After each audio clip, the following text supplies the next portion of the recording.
ଯେମିତି यार आवृत्ति न हुए से निश्चित भाव से माने जत्न नेबे। महाप्रभुंकर चतुर्थ विग्रहंकर श्री गुंडीचा विजय पहंडी बेलू बड़ ठाकुरे जेपरी भाव आमर चारमाल विजय कले आपण माने समस्ते टेलीविजन रे देखिथिबे।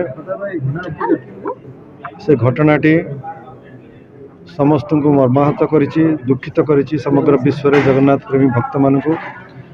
ए भलिया दृश्य आमे केबे देखि नथिलु। काहींकि हैला केमिति हैला से विषय निश्चित भाव प्रशासन तरफ भल भाव जांच हब एवं आगामी समय जेमिति ए भलिया अघटन न हुए तापाई प्रशासन एवं सेवक भाई माने उपयुक्त पदक्षेप नेबे। ए विषय आज आमर मैनेजिंग कमिटी चर्चा हैला। आगामी आमर 15 तारिख रे बाहुड़ यात्रा विजय पुणी श्री गुंडीचा घर महाप्रभु मानकर पहंडी विजय रथ उपर को पुणी 19 तारिख रे नाद्री विजय पहंडी विजय। तेणु ये जो अघटन घटिला से निश्चित भाव में आमर सबू सेवक भाई माने से जहाँ शिखा कथा शिखी जाइछन्ति एवं पुनर्बार जेमिति यार आवृत्ति न हुए से निश्चित भाव से माने जत्न नेबे।